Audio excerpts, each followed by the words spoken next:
The Honor 9 offers a lot of what the high-end flagship phones do right now, but for a much lower price. There's no exciting, headline-grabbing feature here, but a great design, fantastic performance and lots of nice touches make this an all-round impressive and affordable phone. It may be the brand's latest handset, but the Honor 9 is a familiar phone in many ways. It's much the same as what both Honor and Huawei have been making for the last few years, and the updates here are minimal, but that doesn't mean it's not a great phone.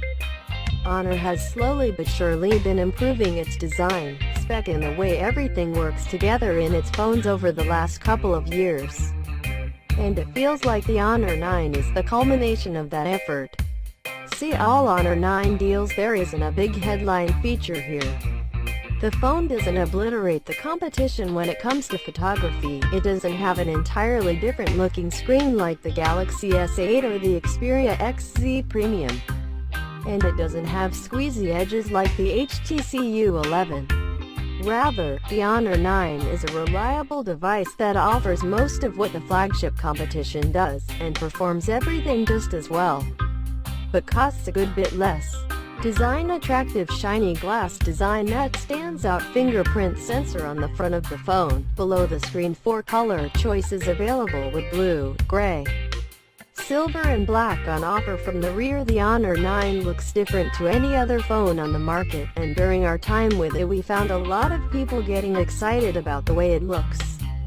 The Honor 9 has a glass body with a shiny finish.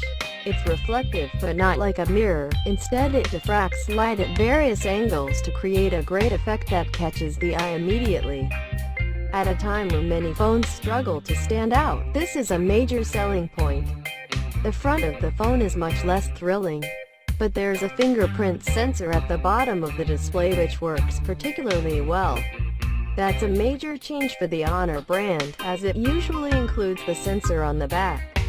But it's generally easier to use when it's below the screen, and we found it comfortable to reach with a thumb when holding the phone. Built into the body of the phone on either side of the fingerprint sensor are the back and multitasking keys. But you can also turn these off and use swipe gestures across the fingerprint sensor for those functions. We found both options to work well, though once you've gotten used to the swipe gestures, that's much more fun to play around with than tapping the buttons. This is an easy-to-hold phone. It's not a large device, and it has curved edges on the back that allow it to sit comfortably in the palm of your hand. It's similar to the Samsung Galaxy S7 Edge on the rear, as it feels like it's molded to the shape of your hand. The Honor 9 comes in at 147.3 by 70.9 by 7.45 millimeters and only weighs 155 grams. Which means it's easy to slip into your pocket and not worry about feeling weighed down by your phone, as you might with a phablet. The camera sensors on the rear of the phone sit flush with the body, so there's no camera protrusion, which is something many people really dislike on a lot of modern smartphones. Color choices are limited to glacier gray or sapphire blue in the UK, and the latter is the version we had for this review. We prefer the blue version, as it's a bold color without harking back the primary colors of the Nokia Windows Phone devices, although you may want to go for something a little more restrained. Different markets have other colors available though, as there's also a gold and black option available in some locations too.